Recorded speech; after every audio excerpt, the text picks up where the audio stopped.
حضرت ابو ایوب روایت کرتے ہیں کہ میں نے رسول اللہ صلی اللہ علیہ وسلم سے سنا، فرماتے تھے اگر تم گناہ نہیں کرو گے تو اللہ تعالیٰ ایسے لوگ پیدا فرمائے گا جو گناہ کریں گے اور استغفار کریں گے، اللہ تعالیٰ ان کو معاف فرما دے گا. یعنی اللہ تعالیٰ کو بخشش کی دعا کرنا اور اپنے لیے استغفار کرنا اتنا پسند ہے کہ ان لوگوں سے زیادہ پیارے ہیں اس کو وہ لوگ کہ جو گناہ کر کے پھر اس سے بخشش مانگے بنسبت اس کے کہ کوئی یہ دعویٰ کرے کہ وہ گناہ کرتا ہی نہیں. اور اسی طرح ایک اور حدیث میں حضرت ابو ہریرہ بیان کرتے ہیں کہ رسول اللہ صلی اللہ علیہ وسلم نے فرمایا، اس ذات کی قسم جس کے ہاتھ میں میری جان ہے، اگر تم گناہ نہیں کرو گے تو اللہ تعالیٰ تم کو لے جائے گا، تمہاری جگہ ان لوگوں کو لائے گا جو گناہ کریں گے پھر بخشش مانگیں گے، بس اللہ تعالیٰ ان کو معاف فرما دے گا. حضرت ابو ہریرہ بیان کرتے ہیں، یعنی اس حدیث کا یہ مطلب نہیں کہ انسان سوچے اچھا پھر میں کون سا گناہ کروں اور میرے لیے تو اب کھلی چھٹی ہو گئی ہے کہ جو چاہوں کروں. یہ نہیں، انسان کو اللہ تعالیٰ کے حضور ڈرتے ہوئے ہی، یعنی جب آپ باب الرجا پڑھیں تو پیچھے سے باب الخوف بھی پڑھ لیں کہ اللہ تعالیٰ جہاں بہت رحمت کرنے والے ہیں وہاں بہت شدید بھی ہیں. اور خاص طور پر گناہ کرتے وقت انسان کو یہ ضرور سوچ لینا چاہیے کہ جو گناہ میں کرنے جا رہا ہوں کتنی بڑی ہستی کی شان میں گستاخی ہے. کیونکہ انسان کو یہ نہیں دیکھنا چاہیے کہ گناہ کتنا چھوٹا ہے یا کتنا بڑا ہے، یہ دیکھنا چاہیے کہ جس رب کی نافرمانی ہو رہی ہے وہ رب کتنا عظیم ہے. اور آپ دیکھیں کہ جب آپ کی بات نہیں مانی جاتی، جیسے آپ کے بچے ہی ہوں یا آپ کے دوست احباب ہوں یا آپ کے شوہر ہی کیوں نہ ہو یا کوئی بھی، تو آپ کی فیلنگ یا آپ کے احساسات کیا ہوتے ہیں. تو اللہ تعالیٰ تو اپنے بندوں سے 70 ماؤں سے بڑھ کے پیار کرنے والا ہے. تو جب بندہ جان بوجھ کے گناہ کرتا ہے تو اللہ تعالیٰ کو بھی اس سے تکلیف پہنچتی ہے. اور پھر اگلی حدیث ہے، حضرت ابو ہریرہ بیان کرتے ہیں کہ ہم ایک جماعت حضور صلی اللہ علیہ وسلم کے ساتھ بیٹھے ہوئے تھے، ہمارے ساتھ حضرت ابو بکر، حضرت عمر بھی تھے. رسول اللہ صلی اللہ علیہ وسلم ہمارے درمیان سے اٹھے اور آپ کو ہم پر واپس تشریف لانے میں دیر ہو گئی. ہمیں خطرہ لاحق ہو گیا کہ کہیں ہماری غیر حاضری میں آپ کو قتل نہ کر دیا جائے. اس خیال سے ہم گھبرا کر کھڑے ہو گئے اور میں سب سے پہلے گھبرا کر اٹھا. چنانچہ میں حضور صلی اللہ علیہ وسلم کی تلاش میں نکلا یہاں تک کہ میں انصار کے باغ کے پاس پہنچا. راوی بیان کرتے ہیں کہ حضرت ابو ہریرہ نے لمبی حدیث بیان فرماتے ہوئے کہا کہ رسول اللہ صلی اللہ علیہ وسلم نے فرمایا، اے ابو ہریرہ جاؤ اور اس باغ کے پیچھے جس شخص کو ملو اس کو جنت کی بشارت دے دو، بشرطے کہ وہ اس بات کی گواہی دیتا ہو کہ اللہ کے سوا کوئی معبود نہیں، اس بات پر اس کا دل بھی یقین رکھتا ہو. یعنی پورے خلوص کے ساتھ وہ یہ بات کہنے والا ہو، نہ کہ صرف ظاہری طور پر. حضرت عبداللہ بن عمرو بن عاص بیان کرتے ہیں کہ نبی صلی اللہ علیہ وسلم نے حضرت ابراہیم علیہ السلام کے بارے میں اللہ عز و جل کا فرمان پڑھا کہ ابراہیم علیہ السلام نے کہا، اے میرے پروردگار، انہوں نے بہت لوگوں کو گمراہ کیا، بس جو شخص میری تابعداری کرے گا وہ مجھ سے ہے. پھر حضرت عیسیٰ علیہ السلام کا قول تلاوت کیا کہ آپ ان کو عذاب دیں تو یہ آپ کے بندے ہیں، اور اگر آپ ان کو معاف کر دیں گے تو آپ غالب حکمت والے ہیں. بس آپ نے اپنے ہاتھوں کو اٹھایا اور دعا کی، اے اللہ پاک میری امت کو معاف کر دیجئے، اور آپ رونے لگ گئے. اللہ عز و جل نے فرمایا، اے جبریل علیہ السلام محمد صلی اللہ علیہ وسلم کے پاس جاؤ اور ان سے پوچھو کہ آپ کس لیے رو رہے ہیں، حالانکہ اللہ تعالیٰ خود خوب جانتا ہے. بس آپ کے پاس جبریل علیہ السلام آئے، رسول اللہ صلی اللہ علیہ وسلم نے اس کو بتا دیا جو آپ نے دعا کی تھی، اور اللہ خوب جانتا ہے کہ آپ نے کیا دعا کی تھی. تو اللہ تعالیٰ نے فرمایا، اے جبریل تم محمد صلی اللہ علیہ وسلم کے پاس جاؤ اور ان سے کہو کہ ہم آپ کو آپ کی امت کے بارے میں خوش کر دیں گے اور آپ کو غم میں مبتلا نہیں کریں گے. اس سے آپ اندازہ لگائیں کہ حضور صلی اللہ علیہ وسلم کے ہم پر کتنے احسانات ہیں، اور کتنا وہ اپنی امت کے بارے میں فکر مند ہوتے تھے، اور کتنا اپنی امت کے مستقبل کے بارے میں خوف رکھتے تھے کہ اللہ تعالیٰ کا غضب جو اتنا شدید ہے، اگر امت اس میں گرفتار ہو گئی تو چھوٹ کس طرح ہوگی. اور آپ ہمارے لیے دعائیں کرتے تھے، لیکن میں اور آپ سوچیں کہ ہم آپ صلی اللہ علیہ وسلم کے لیے کتنا درود پڑھتے ہیں، ہم آپ کے لیے کتنا درود بھیجتے ہیں اور آپ پر کتنا سلام پڑھتے ہیں. یہ کوتاہی ہونی نہیں چاہیے، کیونکہ آپ کے لیے جب درود شریف پڑھا جاتا ہے تو ایک دفعہ پڑھنے سے 10 رحمتیں لازم آتی ہیں. پھر اسی طرح حضرت معاذ بن جبل روایت کرتے ہیں کہ میں ایک گدھے پر نبی صلی اللہ علیہ وسلم کے پیچھے بیٹھا ہوا تھا. آپ نے فرمایا، اے معاذ کیا تجھے معلوم ہے کہ اللہ کا اس کے بندوں پہ کیا حق ہے اور بندوں کا حق اللہ پر کیا ہے؟ میں نے عرض کی کہ اللہ اور اس کے رسول خوب جانتے ہیں. آپ نے فرمایا، اللہ کا بندوں پہ یہ حق ہے کہ وہ اس کی عبادت کریں اور اس کے ساتھ کسی چیز کو شریک نہ ٹھہرائیں، اور بندوں کا حق اللہ پر یہ ہے کہ اللہ پاک اس انسان کو عذاب میں مبتلا نہیں کرے گا جو اس کے ساتھ کسی کو شریک نہ ٹھہرائے گا۔ میں نے عرض کیا یا رسول اللہ صلی اللہ علیہ وسلم، کیا میں لوگوں کو اس کی خوشخبری نہ دے دوں؟ آپ نے فرمایا خوشخبری نہ دو، اس لیے کہ لوگ اس پر بھروسہ کر بیٹھیں گے اور عمل چھوڑ دیں گے، یعنی پھر کام نہیں کریں گے اور کہیں گے کہ بس چونکہ ہم کلمہ پڑھ رہے ہیں یہی ہمارے لیے کافی ہے۔ اور آج شاید ہمارے دور کی امت نے بھی یہی سوچ رکھا ہے، چونکہ ہم کلمہ پڑھتے ہیں اس لیے۔ لیکن سوچنا یہ چاہیے کہ ہم نے کلمہ کتنے شعور اور کتنے خلوص کے ساتھ پڑھا ہے۔ ہم تو اس لیے پڑھتے ہیں کہ مسلمانوں کے گھر میں پیدا ہو گئے، ہم نے اپنی ایفرٹ اور اپنے شوق اور اپنی محبت کے ساتھ کتنا اللہ تعالیٰ کا حق ادا کیا ہے، اس چیز کی طرف بھی توجہ لازم ہے۔ اور پھر آپ دیکھیں کہ جیسے سورۃ الکہف کی آخری آیت ہے، اس کا شان نزول میں یہ بتایا جاتا ہے، ایک روایت میں آتا ہے کہ ایک شخص حضور صلی اللہ علیہ وسلم کے پاس حاضر ہوا اور کہنے لگا کہ اللہ کے رسول صلی اللہ علیہ وسلم، میں جب کوئی کام کرتا ہوں تو میں چاہتا ہوں کہ دنیا میں بھی میری اس سے شہرت ہو اور آخرت میں بھی اس کا اجر ملے، تو کیا مجھے اجر ملے گا؟ کیا مجھے اس پر ثواب ہوگا؟ تو اس پر حضور صلی اللہ علیہ وسلم خاموش ہو گئے۔ پھر یہ آیت نازل ہوئی جو آپ نے پڑھ کر سنائی، من کان یرجو لقاء ربہ فلیعمل عملا صالحا ولا یشرک بعبادۃ ربہ احدا۔ جو شخص اپنے رب سے ملاقات کی امید رکھتا ہو اسے چاہیے کہ نیک عمل کرتا رہے، فلیعمل یعنی عمل کرتا رہے یا کرے، عملا صالحا نیک عمل، اور کیا نہ کرے، ولا یشرک بعبادۃ ربہ احدا، اور اپنے رب کی عبادت میں کسی کو شریک نہ ٹھہرائے۔ اور رب کی عبادت میں یعنی جو بھی عبادت یعنی جو بھی اطاعت اور جو بھی نیکی کا کام انسان اللہ کی خوشی کے لیے کرے، پھر اس میں کسی اور کی خوشی کی پرواہ نہ کرے یا اس کو شامل نہ کرے۔ اگلی حدیث حضرت براء بن عازب سے روایت ہے، نبی صلی اللہ علیہ وسلم نے فرمایا، مسلمان سے جب قبر میں سوال کیا جاتا ہے تو وہ گواہی دیتا ہے کہ اللہ کے سوا کوئی معبود نہیں اور محمد صلی اللہ علیہ وسلم اللہ پاک کے رسول ہیں۔ اللہ کا ارشاد خدا مومنوں کے دلوں کو ٹھیک اور پکی بات سے دنیا کی زندگی میں بھی مضبوط رکھتا ہے اور آخرت میں بھی رکھے گا۔ یہ ارشاد اللہ تعالیٰ کا ارشاد اس کے مطابق ہے۔ مراد یہ ہے کہ جو شخص دنیا میں ایمان پر قائم رہا، قبر کے اندر جب اس سے سوال کیے جائیں گے تو اس کی وجہ سے وہاں بھی وہ ثابت قدم رہے گا۔ حضرت انس رسول اللہ صلی اللہ علیہ وسلم سے روایت کرتے ہیں، آپ نے فرمایا کہ کافر جب کوئی نیک کام کرتا ہے تو اس کی وجہ سے اس کو دنیا ہی میں مزہ چکھا دیا جاتا ہے، دنیا میں ہی کوئی نہ کوئی اس کے لیے خیر خواہی بھلائی پیدا کر دی جاتی ہے، اور مومن کے لیے اللہ پاک اس کی نیکیوں کا آخرت میں ذخیرہ بناتے ہیں اور اس کی فرما برداری کی وجہ سے دنیا میں بھی رزق دیتے ہیں۔ ایک روایت میں ہے، بے شک اللہ کسی مومن کی نیکی کو رائے گاہ نہیں کرتا، دنیا میں بھی اس کو بدلہ ملتا ہے اور آخرت میں بھی اس کو بدلہ ملے گا، لیکن کافر ان نیکیوں کی وجہ سے جو اس نے اللہ کے لیے کی تھی دنیا میں رزق دیا جاتا ہے، اور جب وہ آخرت کی طرف جائے گا تو اس کے پاس کوئی نیکی ایسی نہیں ہوگی کہ جس کا اسے بدلہ دیا جائے، یعنی کافر کی ہر نیکی کا بدلہ دنیا ہی میں دے دیا جاتا ہے۔ حضرت جابر بیان کرتے ہیں کہ رسول اللہ صلی اللہ علیہ وسلم نے فرمایا کہ جو شخص 5 نمازیں ادا کرے اس کی مثال اس بڑی نہر کی طرح ہے جو تم میں سے کسی ایک کے دروازے پر جاری ہو اور وہ روزانہ 5 دفعہ اس میں نہاتا ہو، یعنی نماز بھی گناہوں سے انسان کو پاک صاف کر دیتی ہے۔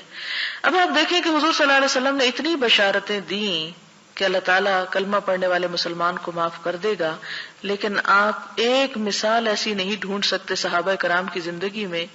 کہ جس سے انہوں نے ان احادیث کا مطلب یہ سمجھا ہو کہ چاہے نماز پڑھے یا نہ پڑھے اللہ تعالیٰ معاف کر دے گا، کیونکہ ہمیں کوئی صحابی ایسے نہیں ملتے کہ جنہوں نے جان بوجھ کر کوئی ایک نماز بھی چھوڑ دی ہو۔ لیکن ہمارے فہم میں یا ہماری سمجھ میں غلطی ہو گئی، ہم نے ان احادیث کا اور ان باتوں کا مطلب یہ سمجھ لیا کہ صرف زبان سے لا الہ الا اللہ کہہ دو اور کچھ کام کرنے کی ضرورت نہیں، چاہے نماز پڑھو یا نہ پڑھو، روزہ رکھو یا نہ رکھو، فرائض ادا کرو یا نہ کرو، بخشش لازم ہے۔ یہ ان احادیث کا مطلب نہیں۔ اگر یہ ان کا مطلب ہوتا تو کیا صحابہ کرام کو سمجھ نہیں آئی تھی اور وہ عمل نہ کرتے؟ وہ بھی صرف اس پہ توکل کر کے بیٹھ جاتے، چونکہ کلمہ پڑھ لیا اب اور تو کچھ کرنے کی ضرورت نہیں۔ یہی وجہ تھی کہ صحابہ کرام میں سے ایک سے بڑھ کر نیکیوں میں آگے بڑھنے کی کوشش میں تھا،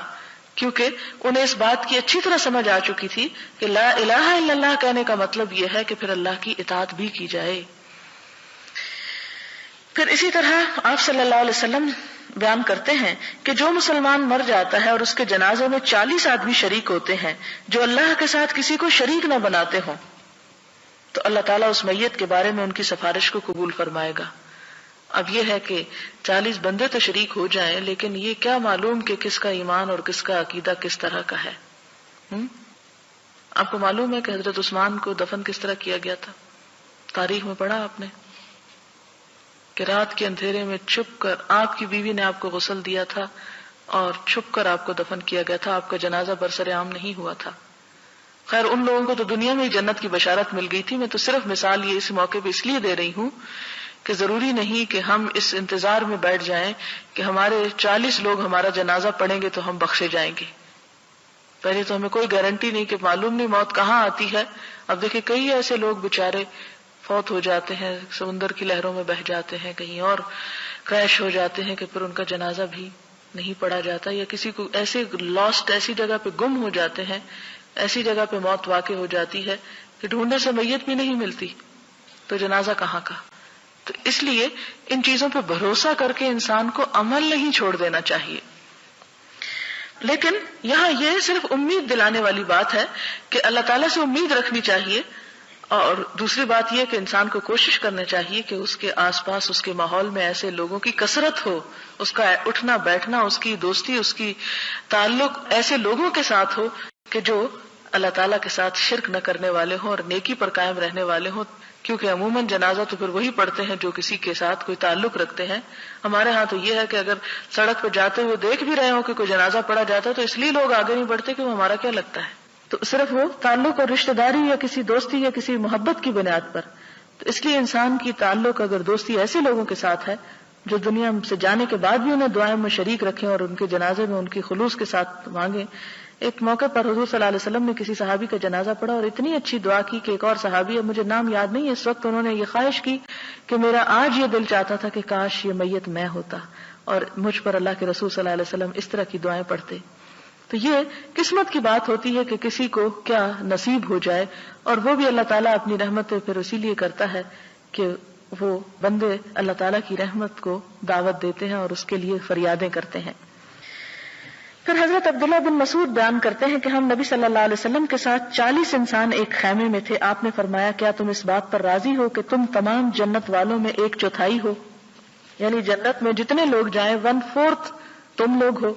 ہم نے عرض کیا جی ہاں ہم راضی ہیں۔ آپ نے فرمایا کیا تم اس بات پر راضی ہو کہ تم تمام اہل جنت میں 1/3 ہو، یعنی تیسرا حصہ ہو، چوتھا نہیں۔ ہم نے عرض کیا جی ہاں ہم راضی ہیں۔ آپ نے فرمایا اس ذات کی قسم جس کے ہاتھ میں محمد صلی اللہ علیہ وسلم کی جان ہے، میں امید کرتا ہوں کہ تم تمام اہل جنت سے نصف ہوگے،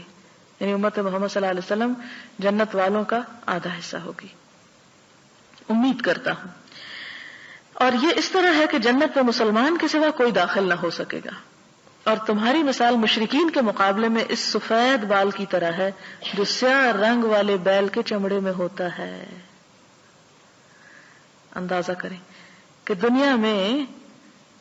مشرکین کی اتنی کثرت ہوگی کہ اس میں خالص عقیدے والے اس طرح ہوں گے کہ جیسے سیاہ بیل کے اندر جسم پر ایک سفید بال۔ اب نسبت دیکھیں کیا ہے، یعنی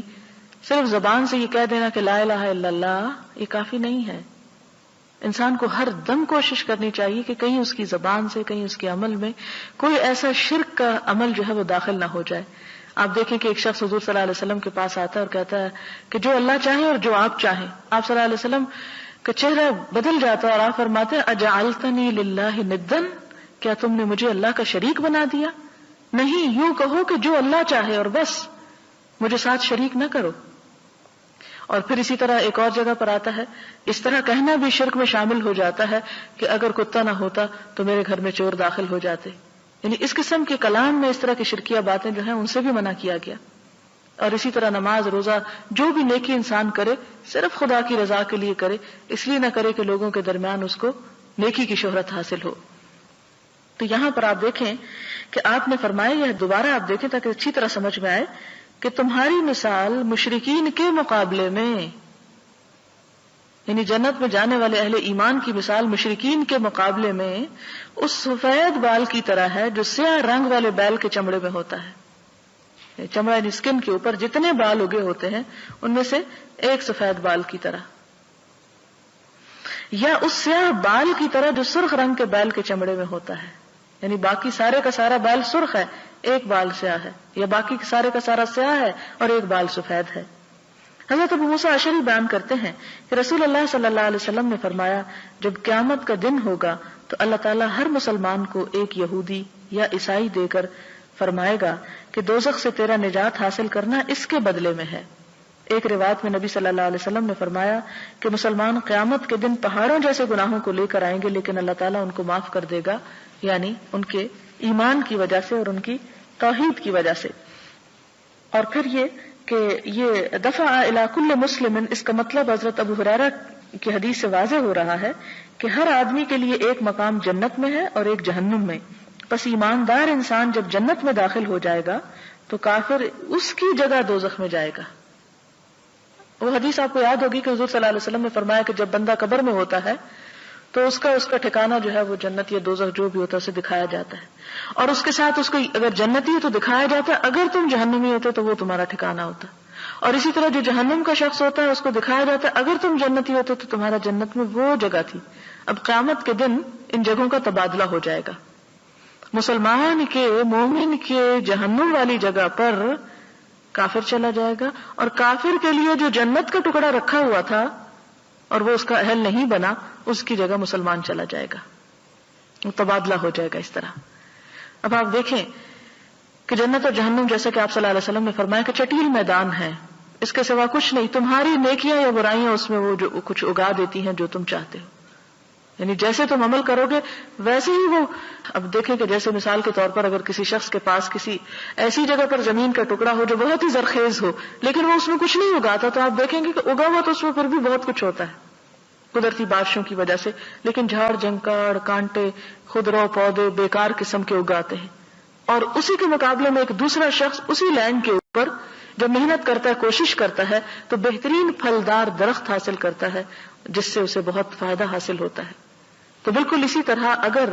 انسان کے لیے وہ جگہ ریزرو ہو بھی چکی ہے لیکن جب تک خود تعمیر نہیں کریں گے، خود اس پر پودے نہیں لگائیں گے، خود محنت نہیں کریں گے تو خود سے خود اس سے جو اگے گا وہ تو پھر کڑوے کانٹے ہی ہوں گے۔ اسی طرح اگلی حدیث ہے حضرت ابن عمر سے، حضور صلی اللہ علیہ وسلم نے فرمایا کہ مومن قیامت کے دن اپنے پروردگار سے قریب ہوگا یہاں تک کہ اللہ تعالیٰ اپنی رحمت کے پہلو کو اس پر رکھیں گے اور اس سے اس کے گناہوں کا اقرار کرائیں گے۔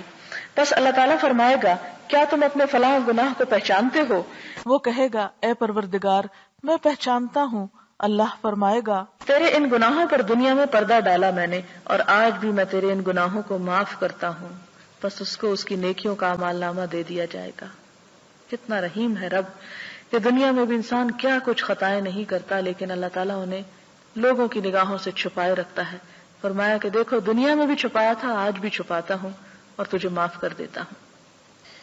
حضرت عبداللہ بن مسعود بیان کرتے ہیں کہ ایک آدمی نے ایک عورت کا بوسہ لے لیا، پھر وہ نبی صلی اللہ علیہ وسلم کے پاس گیا اور آپ کو بتایا اللہ تعالیٰ نے یہ آیتیں نازل فرما دی اور دن کے دونوں سروں یعنی صبح اور شام کے اوقات میں اور رات کی چند پہلی ساعات میں نماز پڑھا کرو، کچھ شک نہیں کہ نیکیاں گناہوں کو دور کر دیتی ہیں۔ یہ سن کر اس آدمی نے کہا یا رسول اللہ کیا صرف میرے لیے حکم ہے؟ آپ نے فرمایا میری تمام امت کے لیے، کہ اگر اتنا بڑا گناہ بھی ہو جائے کسی سے تو اللہ تعالیٰ اس کو معاف کر دیتے ہیں بشرطے کہ وہ اس گناہ پر اصرار نہ کرے اور اس لیے وہ گناہ نہ کرتا چلا جائے کہ معافی تو ہو ہی جائے گی، کوئی فرق نہیں۔ جان بوجھ کے گناہ کرنا اور ہے، مومن سے خطا ہو جاتی ہے، وہ کرتا نہیں، وہ ڈھیٹ بن کر اللہ تعالیٰ کو ناراض نہیں کرتا۔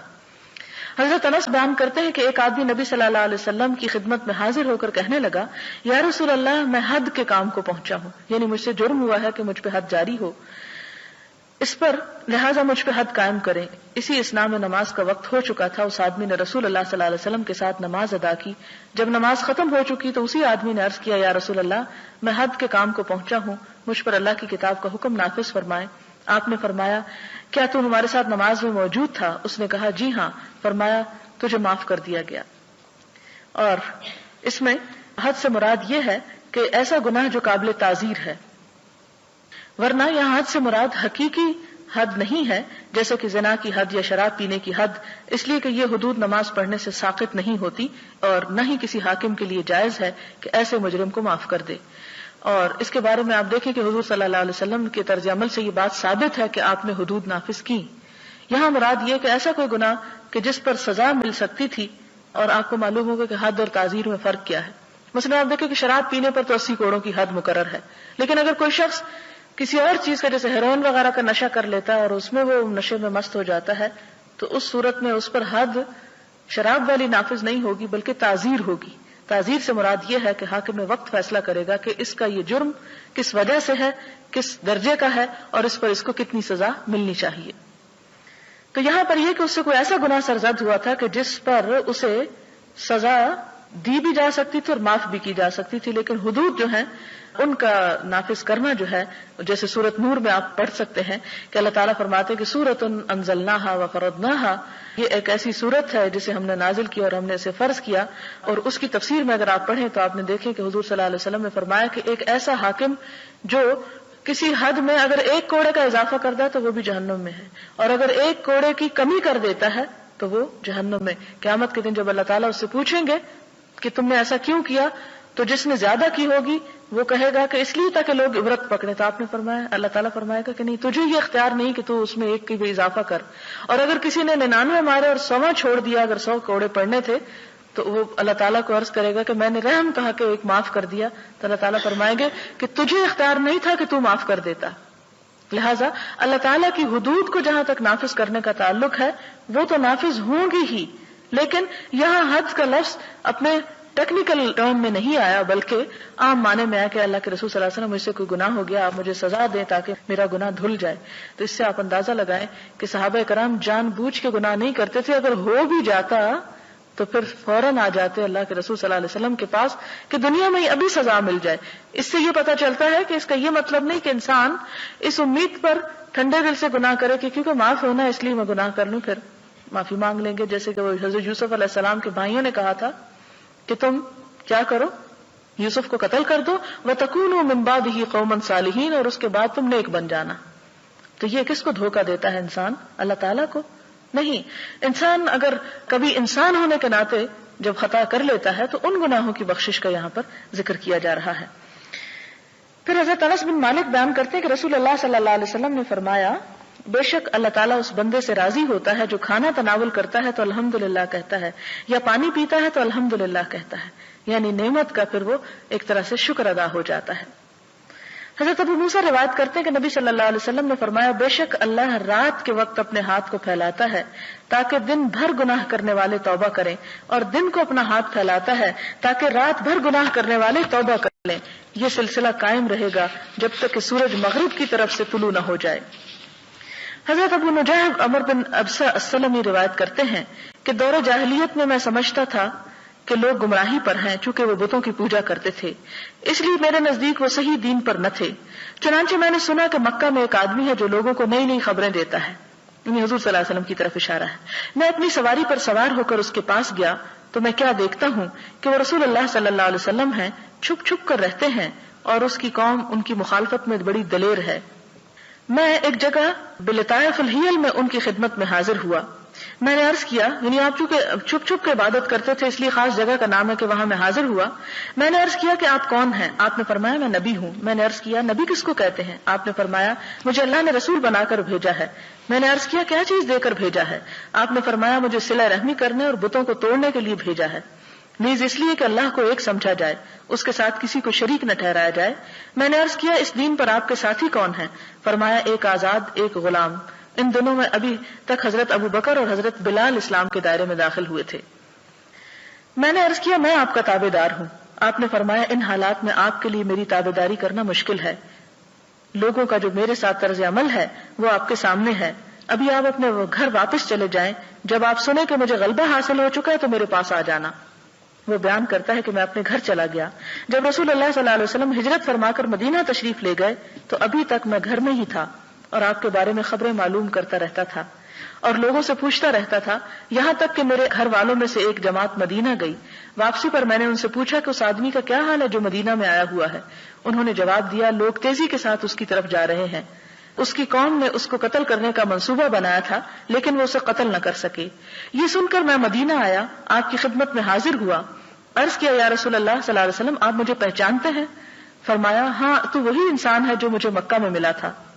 بس میں نے عرض کیا یا رسول اللہ صلی اللہ علیہ وسلم مجھ کو وہ باتیں بتلائیں جو اللہ نے آپ کو سکھائی ہیں اور میں ان باتوں کو نہیں جانتا، مجھ کو نماز کے بارے میں بتائیں۔ فرمایا صبح کی نماز ادا کرنے کے بعد جب تک سورج ایک نیزے کے برابر نہ ہو جائے نماز ادا کرنے سے بند رہو،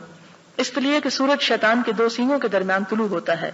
اس وقت کافر اس کو سجدہ کرتے ہیں۔ اس کے بعد نماز پڑھو، اس لیے کہ نماز میں فرشتے حاضر ہوتے ہیں اور نماز پڑھنے والوں کے گواہ بنتے ہیں یہاں تک کہ نیزے کا سایہ تقریباً رہے، یعنی نصف النہار کے وقت۔ تو اس وقت بھی نماز پڑھنے سے رکے رہو، کیونکہ اس وقت جہنم زیادہ بھڑک رہی ہوتی ہے۔ جب سایہ ڈھل جائے تو نماز پڑھو، اس لیے کہ نماز میں فرشتے حاضر ہوتے ہیں اور نماز پڑھنے والوں کے گواہ بنتے ہیں یہاں تک کہ تو عصر کی نماز ادا کرے، پھر سورج کے غروب ہونے تک نماز پڑھنے سے رک جا یہاں تک کہ سورج ڈوب جائے، اس لیے کہ سورج شیطان کے 2 سینگوں کے درمیان ڈوبتا ہے اور اس وقت کافر اس کو سجدہ کرتے ہیں۔ راوی نے بیان کیا، میں نے عرض کیا اے اللہ کے نبی صلی اللہ علیہ وسلم مجھے وضو کے بارے میں کچھ بتائیں۔ فرمایا تم میں سے جو آدمی وضو کا پانی قریب کرتا ہے، کلی کرتا ہے، ناک میں پانی ڈالتا ہے، ناک صاف کرتا ہے تو اس کے چہرے، منہ، ناک کے گناہ گر جاتے ہیں، پھر جب چہرہ دھوتا ہے جس طرح اللہ نے حکم دیا تو چہرے کے گناہ داڑھی کے کناروں سے پانی کے گرنے کے ساتھ گر جاتے ہیں، پھر اپنے دونوں ہاتھوں کو کوہنیوں تک دھوتا ہے تو اس کے دونوں ہاتھوں کے گناہ اس کی انگلیوں سے پانی کے ساتھ گر جاتے ہیں، پھر اپنے سر کا مسح کرتا ہے تو اس کے سر کے گناہ اس کے بالوں کے کناروں سے پانی کے ساتھ گر جاتے ہیں، پھر اپنے دونوں پاؤں کو ٹخنوں تک دھوتا ہے تو اس کے دونوں پاؤں کے گناہ اس کی انگلیوں سے پانی کے ساتھ نکل جاتے ہیں۔ پس جب وہ نماز پڑھنے کے لیے کھڑا ہوتا ہے اللہ تعالیٰ کی حمد و ثنا کرتا ہے اور اس کی بزرگی بیان کرتا ہے جس طرح کہ اس کی شان کے لائق ہے، اور اپنے دل کو اللہ کی طرف متوجہ کرتا ہے، یعنی خشوع سے نماز پڑھتا ہے، تو وہ اپنے گناہوں سے اس طرح باہر نکل آتا ہے جیسا کہ وہ ماں کے پیٹ سے پیدا ہونے کے دن تھا۔ یعنی یہ عبادات جو ہیں یہ بھی انسان کے گناہوں کو دھونے کا سبب بنتی ہیں۔ عمرو بن ابسہ نے جب یہ حدیث ابو امامہ رسول اللہ صلی اللہ علیہ وسلم کے صحابی سے بیان کی تو ابو امامہ نے کہا اے عمرو بن ابسہ خیال کر، ایک ہی وقت میں تو اتنی باتوں کو بیان کر رہا ہے کہ آدمی کے اتنے گناہ دور ہو جائیں گے۔ عمر نے کہا اے ابو امامہ میں بوڑھا ہو چکا ہوں اور میری ہڈیاں کمزور ہو گئیں، میری موت کا وقت قریب آ چکا اور مجھے کچھ حاجت نہیں کہ میں اللہ اور اس کے رسول پر جھوٹ بولوں، یعنی میں تمہیں کوئی غلط حدیث نہیں سنا رہا۔ اگر میں نے اس حدیث کو رسول اللہ صلی اللہ علیہ وسلم سے 1 بار یا 2 بار یا 3 بار یہاں تک کہ 7 بار نہ سنا ہوتا تو میں اس حدیث کو کبھی بیان نہ کرتا، لیکن میں نے آپ سے یہ حدیث اس سے بھی زیادہ بار سنی ہے، اس لیے میں تمہیں سنا رہا ہوں کہ اس طرح انسان کے گناہ معاف ہوتے ہیں۔ اور پھر اگلی حدیث ہے حضرت ابو موسیٰ اشعری سے روایت ہے، کہتے ہیں کہ آپ صلی اللہ علیہ وسلم نے فرمایا جب اللہ تعالیٰ کسی امت پر رحمت کرنے کا ارادہ فرماتے ہیں تو امت سے پہلے ان کے نبی کی روح کو قبض فرما لیتے ہیں، پس نبی کو ان کے لیے بحیثیت منتظم ان سے پہلے بھیج دیتے ہیں، اور جب کسی امت کی بربادی کا ارادہ کرتے ہیں تو نبی کی زندگی ہی میں ان کو عذاب میں مبتلا کرتے ہیں، اور نبی زندہ ہوتا ہے، ان کی تباہی اور بربادی کو دیکھ رہا ہوتا ہے اور ان کی تباہی سے اس کی آنکھوں کو ٹھنڈک نصیب ہوتی ہے، اس لیے کہ یہ لوگ نبی کو جھٹلاتے رہے اور اس کے حکم کی نافرمانی کرتے رہے۔ اگلا باب جو ہے یہ امید کے بارے میں ہے، اور پھر اس سے اگلا جو ہے خوف اور امید دونوں کو ایک ساتھ رکھنے کا بیان ہے، اور یہیں سے پتہ چلتا ہے کہ دین اعتدال کا دین ہے، ایک بیلنس دین ہے۔ اس میں ایسا نہیں کہ انسان خوف سے مایوس ہو جائے یا امید سے پھر بے پرواہ ہو جائے اور ہر غلط کام کرے، بلکہ اصل ایمان جو ہے خوف اور امید دونوں کے درمیان ہے۔ وآخر دعوانا ان الحمد للہ رب العالمین۔ سبحان اللہ وبحمدہ عدد خلقہ ورضا نفسہ وزنة عرشہ ومداد کلماتہ سبحان اللہ العظیم سبحان اللہ والحمد للہ ولا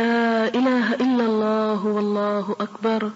ولا حول ولا قوة الا باللہ العلی العظیم۔ اللہم صل علی محمد وعلی آل محمد كما صلیت علی ابراہیم وعلى آل إبراهيم إنك حميد مجيد۔ اللهم بارك على محمد وعلى آل محمد كما باركت على إبراهيم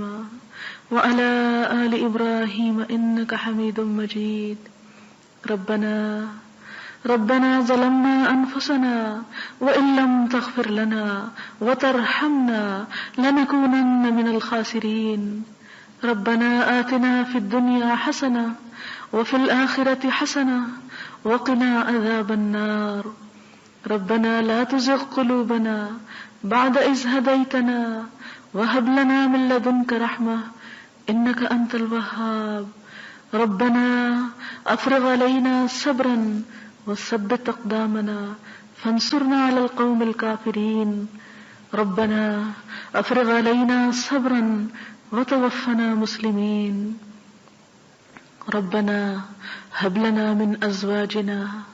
وذرياتنا قرة اعين واجعلنا للمتقين اماما یا حی یا قیوم برحمتک نستغیث اللهم انفعنا بما علمتنا وعلمنا ما ينفعنا وزدنا علما اللهم انا نعوذ بك من الهم والحزن والعجز والكسل والجبن والبخل وغلبة الدين وقهر الرجال اللهم احسن عاقبتنا في الامور كلها واجرنا من خزي الدنيا وعذاب الاخرة اللهم انا نعوذ بك من جهد البلاء ودرك الشقاء وسوء القضاء وشماتة الاعداء اللهم لا مانع لما اعطيت ولا معطي لما منعت ولا ينفع ذا الجد منك الجد اللهم انا نعوذ بك من زوال نعمتك وتحول عافيتك وفجاءة نقمتك ومن جميع سخطك لا اله الا الله انت الحليم الكريم سبحان الله رب العرش العظيم والحمد لله رب العالمين رب نسألك موجبات رحمتك وعزائم مغفرتك والغنيمة من كل بر والسلامة من كل اسم لا تدع لنا ذنبا إلا غفرته ولا هما إلا فرجته ولا حاجة هي لك رضا إلا قضيتها يا أرحم الراحمين يا حي يا قيوم برحمتك نستغيث یا اللہ تو ہم سب پر اپنی رحمت نازل فرما، یا اللہ تو ہماری تمام مشکلات کو آسان کر دے، یا رب العالمین تو ہماری دنیا اور آخرت میں اپنی رحمت سے ڈھانپ لے، یا رب العالمین تو ہمارے تمام معاملات میں ہم کو کافی ہو جا، یا رب العالمین تو دنیا اور آخرت میں اپنی رحمت سے نواز، ہمیں بخش دے، ہمارے گناہوں کو بخش دے، ہماری کوتاہیوں کو بخش دے، یا اللہ تو ہماری کمزوریوں سے درگزر فرما، یا رب العالمین ہم سب تجھ سے تیری رحمت کی فریاد کرتے ہیں، یا اللہ تو اس دنیا میں بھی بھلائی عطا فرما اور آخرت میں بھی، یا رب العالمین تیری رحمت تیرے غضب پر وسیع ہے، یا اللہ تو ہمیں اپنی رحمت کا مستحق بنا، یا رب العالمین ہمیں وہ کام کرنے کی توفیق دے جس سے تو ہم سے راضی ہو جائے، ہر اس کام سے ہمیں بچا جس سے تیرا غضب بھڑکتا ہو، یا رب العالمین تو ہماری اولاد کو ہماری آنکھوں کی ٹھنڈک بنا، انہیں دین و دنیا میں بہترین کامیابی عطا فرما، یا رب العالمین انہیں ہدایت عطا فرما، یا اللہ تو ہمیں دین پر استقامت عطا فرما، یا رب العالمین تو ہماری تمام دکھوں، پریشانیوں، غموں، بیماریوں، جسمانی اور روحانی بیماریوں سے ہم کو نجات عطا فرما، یا رب العالمین تو ہم سے ایسا کام لے لے کہ جس کے کرنے سے تو ہم سے راضی ہو جائے، اللہ تو ہم سے ہر وہ کام چھڑا دے کہ جس کا کرنا تیرے لیے ناراضگی کا سبب بنتا ہو، یا رب العالمین تو ہم سے راضی ہو جا، اللہ تو ہم سے راضی ہو جا، یا اللہ تو ہم سے راضی ہو جا۔ ربنا تقبل منا انك انت السميع الدعاء وتب علينا انك انت التواب الرحيم وصلى الله تعالى على خير خلقه محمد وعلى آله واصحابه واهل بيته اجمعين برحمتك يا ارحم الراحمين الہی آمین۔ سبحانک اللہم وبحمدک نشہد ان لا الہ الا انت نستغفرک ونتوب الیک۔ والسلام علیکم ورحمۃ اللہ وبرکاتہ۔